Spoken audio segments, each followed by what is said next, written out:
여러분 안녕하십니까?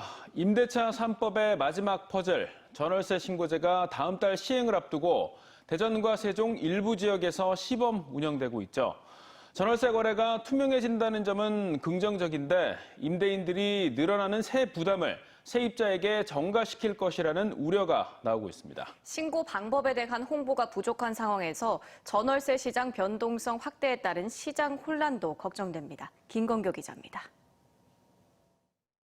계약 갱신 청구권과 전월세 상한제 도입에 이어 임대차 3법의 마지막 남은 전월세 신고제가 6월 1일부터 시행됩니다.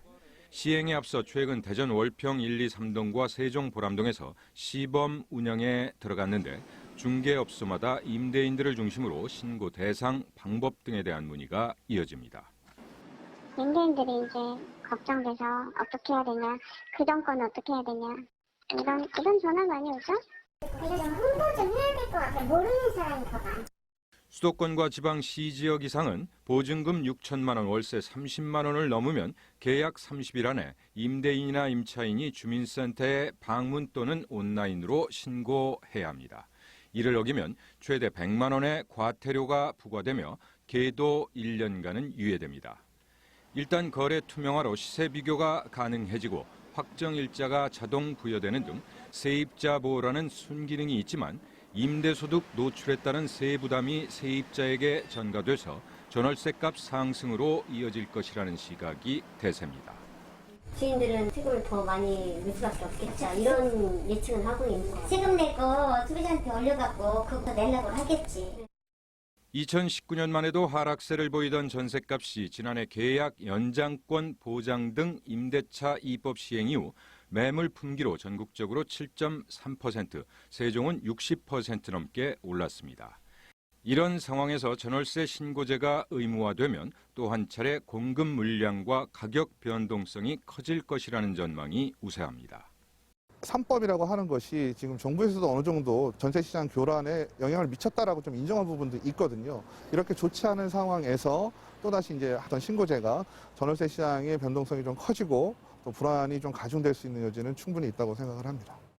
정부가 전월세 신고 내역을 과세 자료로 쓰지 않겠다고 밝혔지만 시장은 전월세 거래 자료 공개에 따른 임대소득세 추가 부담과 전월세값 상승이 불가피할 것이라는 반응이 지배적인 만큼 제도 시행 초기 상당한 혼란이 예상됩니다. TJB 김건교입니다. 어린이날인 오늘 대전에서 15명, 충남에서 13명의 코로나19 확진자가 발생했습니다.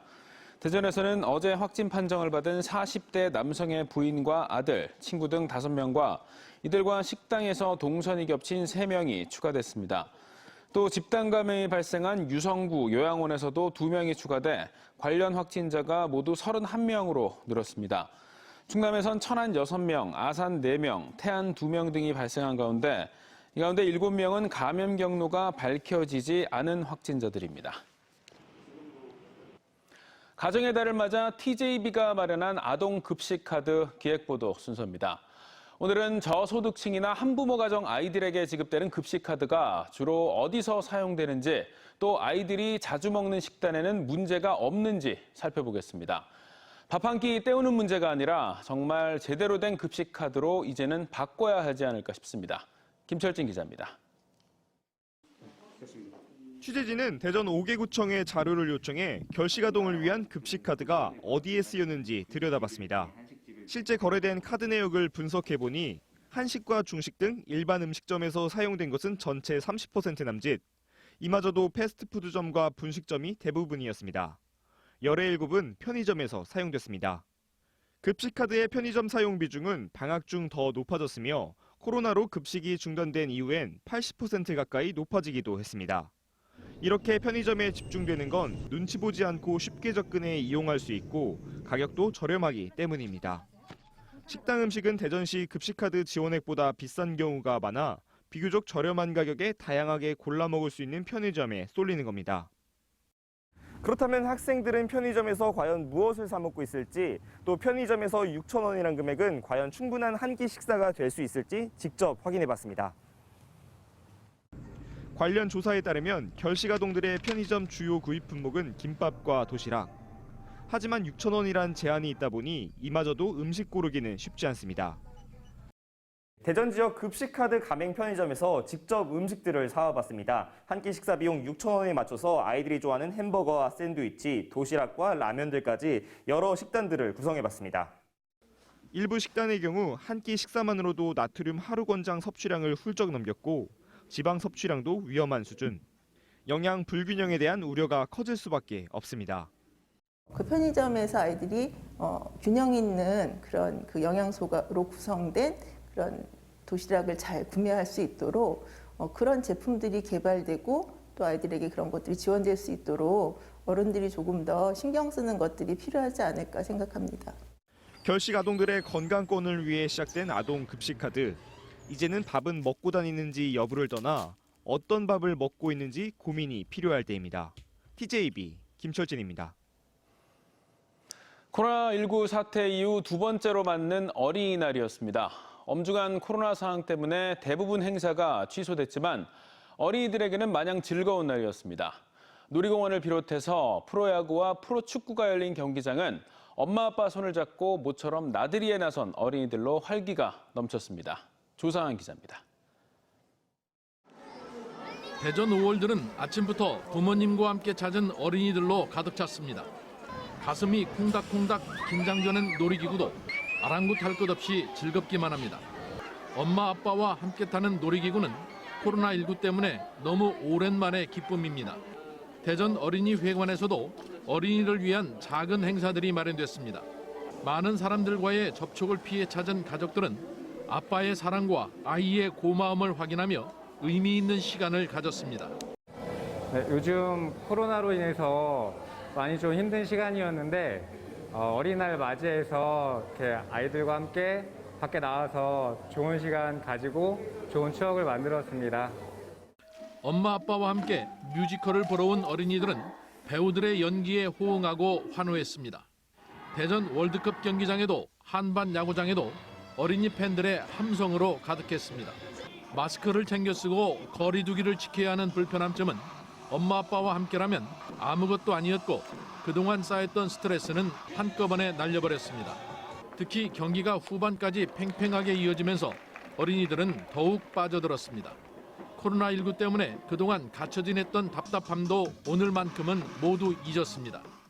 제가 평소에 야구장을 많이 오고 싶었는데 코로나19로 인해 그동안 못 왔기 때문에 더 기분이 좋은 것 같습니다.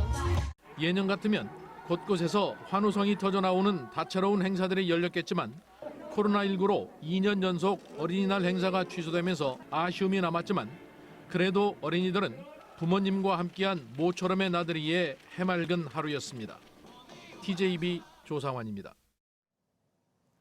내부 정보를 이용해 세종시 국가산업단지 인접지역에 투기한 혐의로 청구된 세종시 참호의원에 대한 구속영장이 기각됐습니다. 대전지법 조준호 영장전담 판사는 부패방지권유기법과 부동산 실명법 위반 등의 혐의로 청구된 차 의원과 차 의원의 지인 A씨의 영장을 기각했습니다. 조 부장판사는 혐의를 다퉈볼 여지가 있어 구속하는 것은 방어권에 지나친 제한이 된다며 증거인멸과 도망의 염려가 없다고 밝혔습니다. 차 의원은 세종시 스마트 산단 개발 정보를 미리 취득한 뒤 시세 차익을 얻으려 인근 땅을 지인 명의로 매입하고 근저당을 설정하는 수법으로 투기를 벌인 혐의로 영장이 청구된 바 있습니다. 청양군 내 우산과 도립공원 칠갑포 주변이 생활 밀착형 관광 치유 공간으로 조성됩니다. 청양군은 2019년 산림 조경숲 조성 이후 이용이 크게 늘고 있는 우산에 자연 산책길과 편백나무숲, 테마공원 등을 조성하고 칠갑포는 사계절 관광지로서의 가능성에 따라 수상 캠핑장과 생태공원 등을 조성할 방침입니다. 청양군은 내년에 칠갑포의 자연 친화적 개발을 위해 산림청에 생활 밀착형 정원 조성 사업과 산림공원 조성 사업 예산 15억 원을 신청하기로 했습니다. 충남의 교육 현장에서 미얀마 사태와 관련된 교육이 진행되고 있습니다. 군부 독재라는 비슷한 역사를 가진 우리나라인 만큼 미얀마를 정확히 보고 민주주의 가치를 어린 시절부터 심어주자는 겁니다. 강진원 기자입니다. 홍성군의 한 초등학교 교실에서 미얀마 쿠데타의 참상이 영상으로 전해집니다. 민주주의에 대한 군부의 무자비한 폭력에 아이들은 이내 숙연해졌습니다. 미얀마의 참상이 왜 시작됐는지, 그리고 지금 어디로 가고 있는지를 전해들은 아이들은 미얀마를 응원하는 메모를 작성했습니다. 사람들이 시위를 하다가 다치는 일이나 죽는 일이 발생할 수도 있으니까 더 많은 사람들이 미얀마를 도와줬으면 하는 그런 생각. 이어 미얀마 민주화 운동의 상징인 손가락 3개의 그림을 그려 벽면에 붙이며 계기 수업이 마무리됩니다. 같은 시각 아산 배방구에서도 미얀마 관련 세계 시민 교육이 진행됐습니다.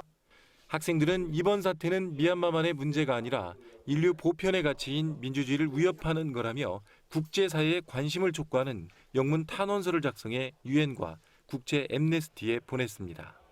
저희가 한 활동들이 조금이라도 도움이 돼서 미얀마의 현재 사태를 사람들이 많이 알게 되고 이 사태가 하루라도 빨리 끝이 났으면 좋겠습니다. 충남교육청은 지난달 세월호에 이어 미얀마를 주제로 한 계기 수업을 다양한 교재와 함께 학교별로 일제히 진행하고 있습니다. 특히 80년대 광주 민주화와 6월 항쟁 같은 미얀마와 비슷한 우리 역사를 돌아보면서 같은 시대를 살아가는 세계 시민으로서의 마음 자세를 찾는 것도 주요 교육 포인트입니다. 기본적인 목표는 민주시민교육, 또 나아가서 세계 시민교육입니다. 보편적인 가치인 민주주의를 그냥 교과서에 머무르지 않고 현재 외국에서 벌어지는 것을 같이 가르치는 것이 좋겠다. 쿠데타에서 시작된 미얀마의 겨울이 지나고 어서 따뜻한 봄이 오기를. 이영만리 한국에서도 그들을 응원하는 애띠지만 우렁찬 함성이 울려 퍼지고 있습니다. 우리도 미얀마의 봄을 응원합니다. TJB 강진원입니다. 대전시는 코로나19로 어려움을 겪는 소상공인을 위해 700억 원 규모의 저금리 대출을 지원합니다. 업체당 6천만 원까지 대출이 가능하고 연 2에서 3%의 금리를 대전시가 지원하는데 10일부터 14일까지 시중은행이나 대전신용보증재단으로 신청하면 됩니다. 대전시는 지난 1분기에도 1,000억 원 규모의 긴급 자금으로 3,400여 개 업체를 지원했고 소상공인들이 어려운 시기를 극복할 수 있도록 앞으로도 지원책을 마련하겠다고 밝혔습니다. 대전시와 대전도시공사는 대덕구 평촌 도시개발지구 지원시설 용지를 10일부터 14일까지 분양합니다. 분양 대상은 12필지 12,000여 제곱미터로 3.3제곱미터당 평균 369만 2천 원 선이며 최고 7층, 건폐율 60%, 용적률 350% 이하로 1에서 2종 근린생활시설이나 판매시설 등을 지을 수 있습니다. 분양 공고는 내일 이뤄지는데 평촌지구 도시개발 사업은 20만여 제곱미터의 친환경 금형산업 특화단지를 조성하는 것으로 내년 하반기 준공 예정이며 앞서 진행된 세 차례 산업용지 분양률은 86%였습니다. 지난 3월 카자흐스탄에서 발사된 차세대 중형위성 1호가 목표 궤도에 안착한 뒤 기능 시험을 마치고 촬영한 관측 영상이 처음으로 공개됐습니다. 공개된 위성 관측 영상은 모두 13장으로 독도와 정부 세종청사, 정부 대전청사 이외에 이집트 피라미드와 잠비아 빅토리아 폭포 등의 모습이 들어 있습니다. 위성관리부처인 국토교통부는 항공우주연구원으로부터 제공받은 관측 영상을 국토와 자원관리, 재해재난 대응 등에 활용할 방침입니다. 전국 공무원노조 충남대 지부가 사문서 위조 교사 등의 혐의로 1심에서 징역 8월, 집행유예 2년을 선고받은 교내 행동강령 책임관 A씨의 교체를 촉구했습니다. 교육부 전 과장인 A씨는 초등학교 사회교과 소속 대한민국 수립 문구를 2017년 현 정부가 들어서자 대한민국 정부 수립으로 바꾸는 등 213곳을 수정하는 과정에서 직원에게 편찬위원장 도장을 임의로 찍게 한 혐의로 기소됐습니다. 노조는 교육부가 정권 입맛에 맞춰 교과서를 바꿨다는 비판 속에 교내 감사 업무 수행자로 부적격하다고 밝혔으며 학교 측은 1심만 나온 상태로 죄가 확정된 게 아니라는 입장입니다. 충남도가 산업단지와 공장 주변 토양 오염 우려 지역을 중심으로 실태 조사에 나섭니다. 조사 대상은 올해 도내 중점 오염원으로 선정된 공장 폐수 유입지 21곳과 노후 공장 지역 34곳 등입니다.